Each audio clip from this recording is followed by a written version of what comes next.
네, 이번 시간에는 네 번째 파트인 서비스 유통 관리에 대해서 학습하겠습니다. 요 네 번째 파트는 이 전체적인 모듈 B에서 출제 빈도가 가장 낮다고 좀 볼 수 있을 것 같아요. 보통 파트마다 한 10문제씩이 보통 출제가 되는데 여기는 좀 한 10%, 15% 정도 좀 적게 출제가 될 수도 있어요. 그런데 내용은 조금은 생소한 내용들입니다. 서비스 유통이라고 하는 좀 마케팅에서 주로 나오는 개념들이다 보니까 학습하실 때는 약간 어렵다라고 느끼실 것 같아요. 하지만 좀 주로 나오는 부분들이 좀 제한적이고 그리고 주로 나오는 부분들은 또 여러분들 좀 읽어보시면 크게 어렵지 않게 여러분들이 좀 이해하실 수 있을 것 같아서 그 부분 중점적으로 몇 가지 말씀을 드리도록 하겠습니다. 먼저 여러분들 교재 다시 한번 한눈에 보기 좀 보시면은 일단은 별표 3개로 표시되어져 있는 게 그렇게 많아 보이진 않죠. 그래서 3개로 되어져 있는 부분만큼은 명확하게 알고 계시고 그 다음에 하나 정도 나와져 있는 부분은 제가 간단하게만 설명하고 가도록 하겠습니다. 먼저 나오는 개념이 이제 이 서비스 유통이라고 하는 거는 유통 자체는 서비스가 행해지는 장소라고 보시면 됩니다. 앞서 우리가 대면 서비스, 그다음에 기술 기반으로 한 서비스, 원격 서비스, 이런 내용들이 나왔었는데요. 대면 서비스는 말 그대로 서비스가 행해지는 눈으로 보이는 장소가 존재하는 거고, 기술 기반으로 한 서비스 같은 경우에는 온라인상 자체가 이 유통의 장소라고 볼 수가 있습니다. 그래서 장소라고 기억해 주시면 더 이해가 쉬워요. 그러다 보니까 이 서비스가 이루어지는 장소를 잘 선택해야 된다는 걸 잘 알고 계실 거예요. 우리가 목이 좋다. 그래서 장사가 잘 된다. 이런 이야기들을 많이 들어보셨잖아요. 그래서 이 장소를 선택하는 데 있어서 이제 상권이라는 단어가 연관해서 나올 수밖에 없습니다. 예를 들어서 여러분들이 이제 어떤 사장님이 되시고 싶어서 커피숍을 내실 예정이라고 하면 어느 지역에서 그 지역 안에서도 구체적인 어느 장소에서 커피숍을 낼 것인지 이런 거를 고민해 보셔야 될 때 나오는 개념이 이제 상권입니다.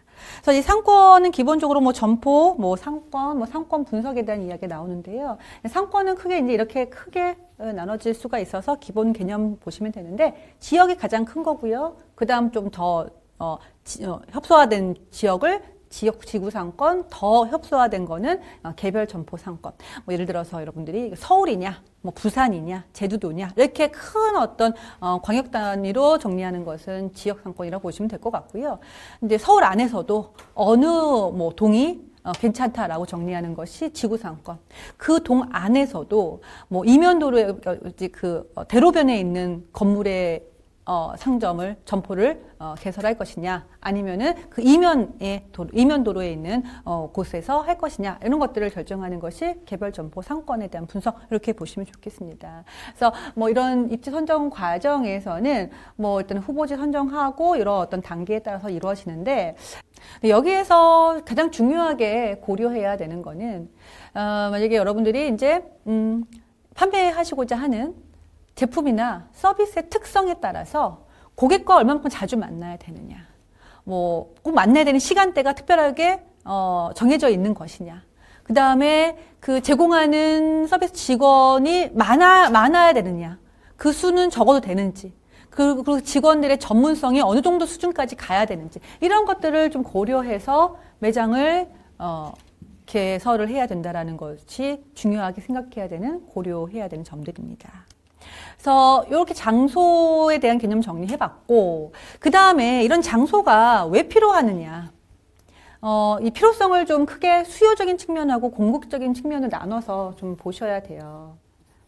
예를 들어서 여러분 젊은 어떤 그 연령층의 고객분들은 옷을 구입을 하는 데 있어서 매장을 방문하기보다 이렇게 온라인상에서 검색을 후에 구매하는 경우들이 많이 있는 것 같습니다. 그런데 약간 연세가 있으신 분들 같은 경우에는 온라인으로 만약 구매한 후에 직접 입어보고 좀 마음에 들지 않는 경우가 많이 있어서 잘 선택을 못 하다 보니까 직접 매장을 방문해가지고 선택을 해야 된다라고 말씀하시는 그런 그 고객분들도 있겠죠. 그런 그 수요의 어떤 특성들에 따라서 유통 경로가 좀 달라질 수가 있습니다. 그래서 일단은 탐색 과정, 이 어떠냐에 따라서 유통 경로의 또 어떤 필요성이 달라질 수가 있겠고요.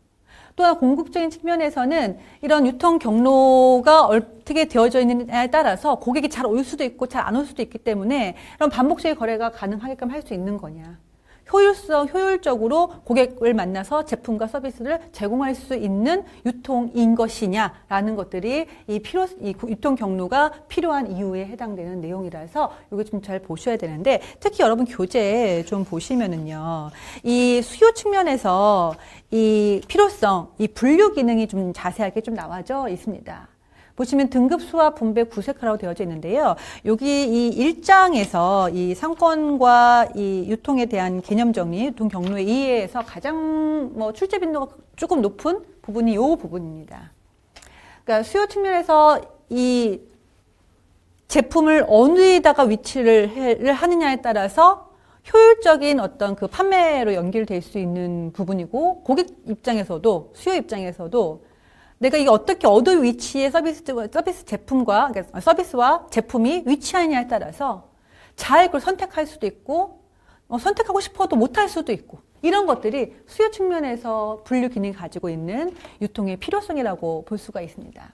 이제 여러분들 이제 대형 할인점을 이제 아마 많이 가보셨을 거예요. 가면 여러 종류의 제품들이 진열되어져 있죠. 근데 보시면 나름 어떤 기준을 가지고 이렇게 카테고라이징 되어져 있는 거를 아실 수 있을 거예요.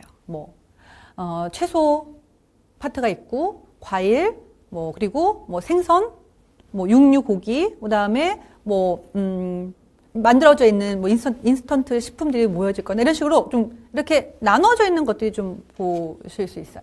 그런 것들이 나눠져 있지 않으면 고객은 예를 들어서 이게 막 섞여 있어요. 그러면은 찾아다니는데 굉장히 어려움을 겪게 되다 보면 구매로 연결되기가 쉽지 않다라는 거죠.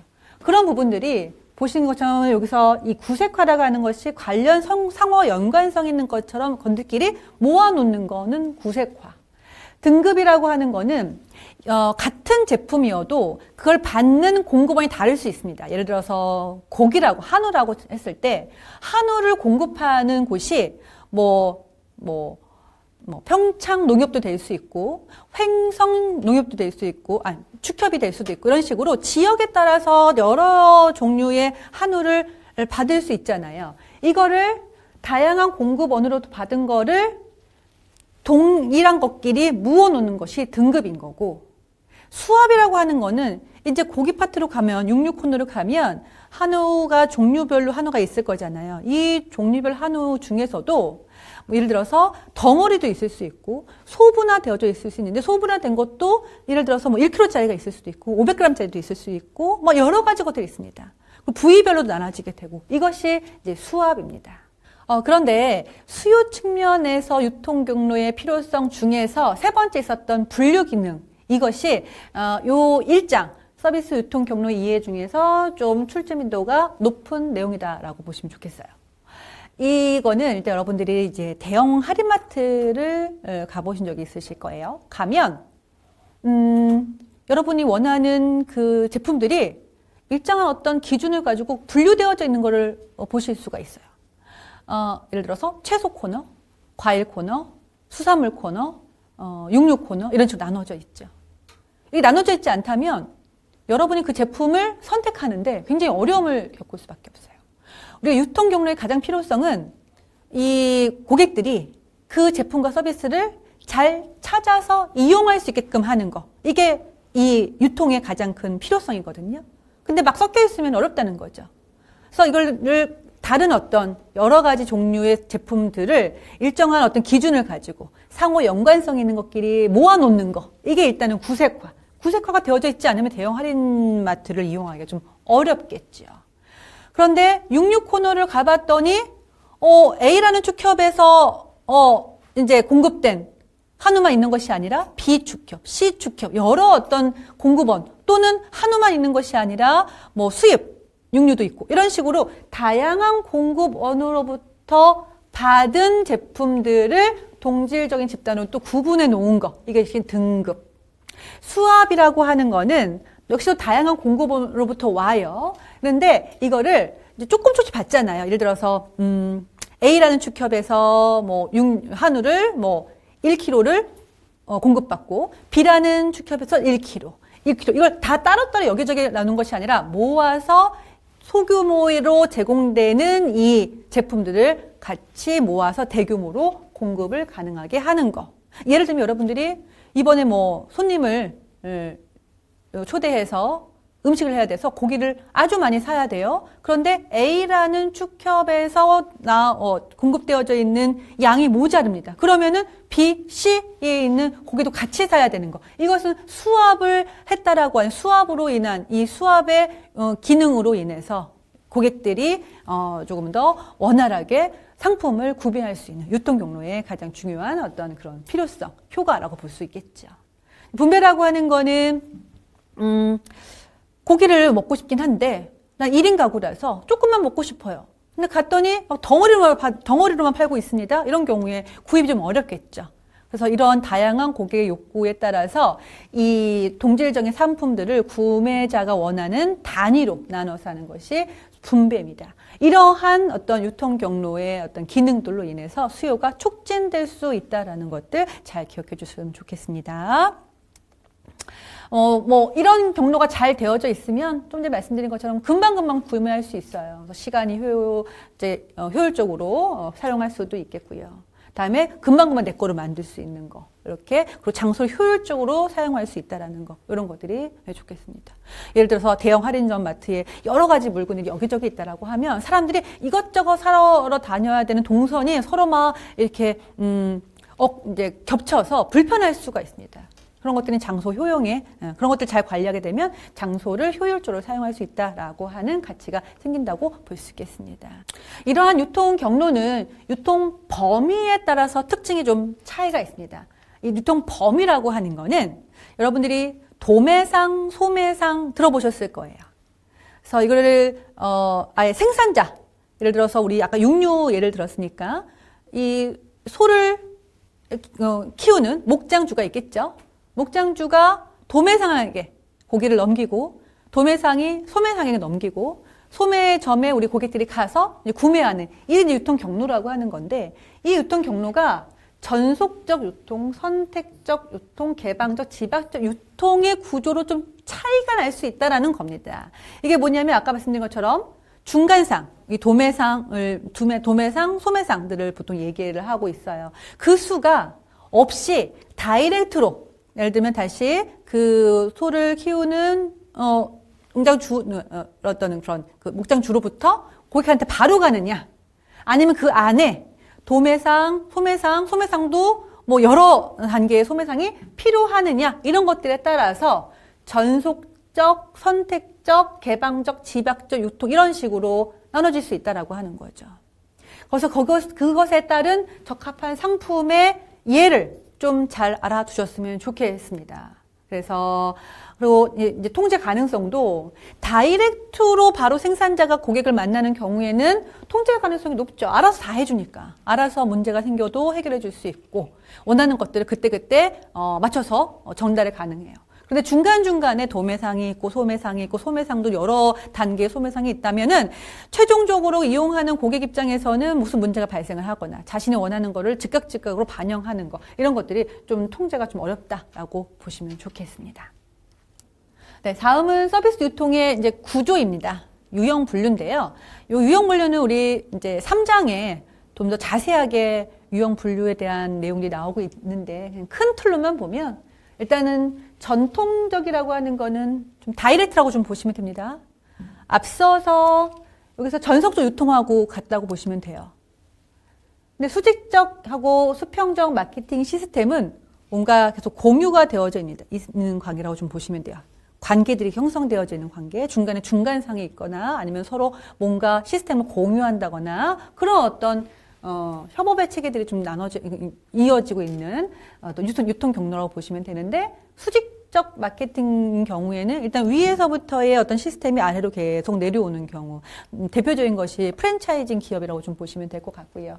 수평적 마케팅 시스템 같은 경우에는 이제 A라는 회사, B라는 회사가 서로 좀 부족한 부분들을 이제 보완해 주려고 경영의 관리 기법이나 이런 걸 노하우들을 서로 공유하고 같이 해결해 나가는 그런 부분이라고 좀 보시면 좋을 것 같습니다. 예를 들어서 뭐 항공사 같은 경우에는 스카이팀 많이 들어보셨을 거예요. 뭐 대한항공과 같이 이런 수평적 마케팅 시스템을 가지고 있는 여러 가지 항공사들이 있습니다. 예를 들어서 그런 항공사들 경우에는 코드쉐어라고 해서 하나의 항공기로 이제 그러니까 대한항공으로 예약을 하고 또 다른 그 스카이팀에 소속되어져 있는 다른 항공사로 예약을 했지만 예약한 인원이 이제 한 비행기 예약한 인원이 너무 적어요. 그래서 차라리 합해서 하나의 비행기로 운송하는 것이 더 효율적이다라고 했을 때 이제 코드쉐어라고 해서 하나의 비행기로 두 어떤 기업에서 예약을 받은 고객들을 같이 서비스를 제공하는 이런 부분들, 이런 것들이 수평적 마케팅 시스템의 대표적인 예라고 좀 볼 수가 있겠습니다.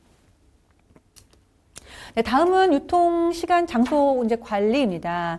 이제 우리 유통 관리하는 데 있어서 어떤 것들을 중점적으로 이제 생각을 해야 되느냐에 대한 부분인 건데요. 일단 기본적으로 서비스와 제품을 어떻게 어떤 유형으로 만나냐, 그러니까 접촉의 유형이 무엇이냐에 따라서 이 장소에 어떤 고려해야 되는 상황이 달라질 수 있다라는 거죠. 앞서 제가 서비스 유통 장소를 이제 선정하는데 고려 사항에서 자주 만나야 되느냐, 만나야 되는 특정 시간이 있느냐, 만날 때 서비스 직원의 어떤 뭐 수라든가 전문성 이런 것들이 차이가 나느냐, 이런 것들이 보시는 것처럼 이 서비스의 어떤 그런 스타일에 따라서, 유형에 따라서 접촉 유형도 달라질 수가 있다는 겁니다.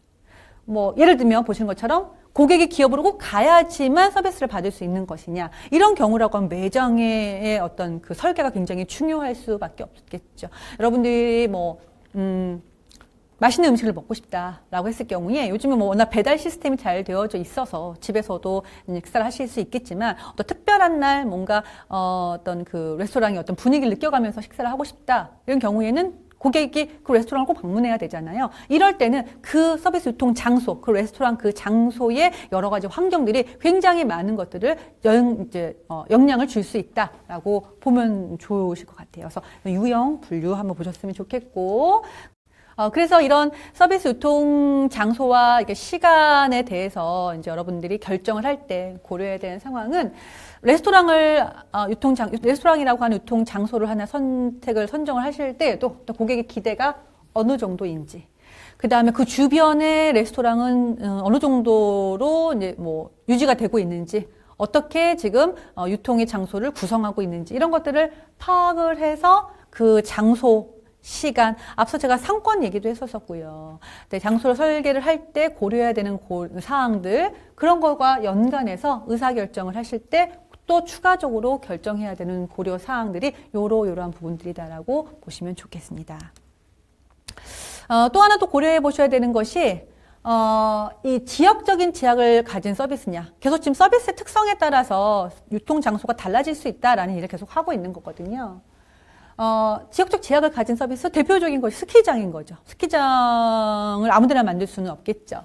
그 다음에 미니 점포. 그러니까 미니 점포가 필요하냐 아니냐, 점포가 필요한 제품이냐 서비스냐, 이런 것들에 따라서도 유통 장소의 스타일들이 달라질 수가 있겠고, 다목적 시설이 효과적이냐, 뭐 예를 들어서 뭐 우리 멀티플렉스 이런 서비스 공간들을 가면 쇼핑도 할 수 있고 식사도 할 수 있고 영화도 볼 수 있고 뭐 이런 한 곳에 모여져 있는 것을 선호하는 고객들이 많다라고 하면 이런 다목적 시설의 설치를 고려해서 유통장소를 선택하시고 구성해야 된다라는 거죠. 그래서 역시 장소 선택할 때도 이런 서비스 특성도 또 고려해 보셔야 되는 내용들입니다. 여기에서 갈게요. 앞에 요거는 넘어갈게요. 근데 여기에서 최근에 좀 출제 경향이 좀 높아지고 있는 부분이 멀티 마케팅 전략입니다. 앞서서 다목적 시설의 설치 말씀을 드렸습니다. 그러면서 이 멀티 플렉스 서비스 시설 예를 들어드렸는데요. 이 멀티마케팅 전략이 뭔지를 좀 잘 정리해 주셔야 되는데, 멀티마케팅은 세 가지 유형이 있습니다. 첫 번째는 복수 시장, 두 번째 복수 서비스, 세 번째 복수 점포입니다. 다시 말씀드리면 멀티마케팅 전략에서 중요한 다양화할 수 있는 대상은 서비스, 점포, 시장이라고 보시면 좋을 것 같아요. 서비스 점포는 이해되실 거고요. 표적 시장은 어떤 욕구를, 뭐가 필요해서 오는 사람들이냐에 대한 구분이 시장이라고 보시면 됩니다.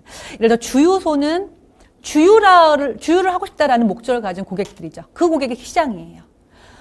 밥을 먹고 싶은 사람이 주유소의 표적 시장은 아닌 거죠. 이해되셨죠? 그래서 이 시장들을 다양화해가지고 여러 가지를 복합적으로 제공해주는 것을 멀티 마케팅이라고 볼 수 있습니다. 그래서 복수 시장 전략, 복수 서비스 전략, 복수 점포 전략, 이런 것들이 의미하는 것들 잘 정리해 주셔야 돼요. 이런 부분들이 요즘에 이제 사례로 많이 나오고 있습니다. 예를 들어서 여러분 신문 보시면 요즘에 이렇게 그런 종이로 인쇄된 신문을 많이 안 보시지만, 보시면은 기본 신문이 제공해야 되는 기본 그 목적이 있습니다. 어떤 중요한 어떤 사건, 사고에 대한 안내, 소개, 아니면 의견 전달, 이런 것들이죠. 그게 기사가 있고, 기사만 있는 것이 아니라 그 아래 보면은 여러 가지 광고도 있고요. 무슨 이벤트에 관련된 안내도 있고, 이런 것들이 여러 가지가 있어요. 이 얘기는 뭐냐면, 일단은 시장은 단일 시장입니다. 신문을 보려는 사람. 그 중에서 또 다른 서비스를 제공하고 있는 복수 서비스라고 볼 수 있겠죠. 그 안에 여러 가지 광고를 통해서 정보를 제공하려고 하는 여러 가지 어떤 그런 멀티 마케팅 이 전략이 이 신문에서의 이런 복수 서비스 전략의 예라고 좀 볼 수가 있을 것 같습니다. 네, 그럼 멀티마케팅 전략과 관련된 문제를 하나 보도록 하겠습니다. 다음 중 멀티마케팅 전략에 관한 설명으로 가장 적절한 겁니다. 적절한 거. 첫 번째, 복수점포 전략은 전문적인 서비스에 적합하지 않다. 예를 들어서 여러분이 의료 서비스를 받고 싶으세요. 그런데 의료 서비스 받으려면 꼭 가셔야 돼요. 거기는 꼭 의료진을 만나야지만 진단을 받고 약을 복용할 수 있고 처방을 받고 이렇게 할 수 있는 거죠. 그래서 여기저기 병원이 있어야 돼요. 그래서 전문적인 서비스는 복수 점포가 필요합니다. 병원이 예를 들어서 서울에 2개밖에 없다 이러면은 그 전문 서비스를 받기가 쉽지 않죠. 그래서 일단 1번은 적절하지 않습니다. 왜냐하면 복수 점포 전략은 전문적인 서비스에 적합합니다. 그다음에 두 번째, 가격은 멀티마케팅 전략의 중요한 다양화 대상에 포함된다. 제가 앞서 마케팅 전략의 중요한 다양화 대상에는 복수 시장, 복수 점포, 복수 서비스라고 말씀드렸기 때문에 역시 적절한 것이 아니고요.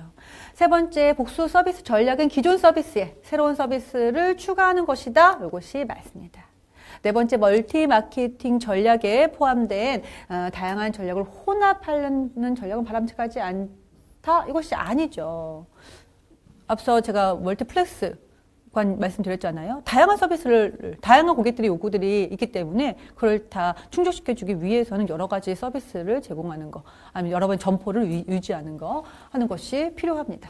그 다음에 현재 서비스를 충분히 활용하고 있지 못하다 하는 기업에게는 복수 점포 전략이 적합하다. 복수 점포라고 하는 거는 한 장소에서 이탈해서 다른 지역, 다른 어떤 건물 이런 쪽으로 점포를 새로 만드는 걸 의미해요. 근데 지금 여기 설비도 충분하게 이용하지 못하는데 또 다른 데 점포를 만든다? 이거는 바람직하다고 볼 수가 없겠죠. 그래서 답은 3번이었습니다.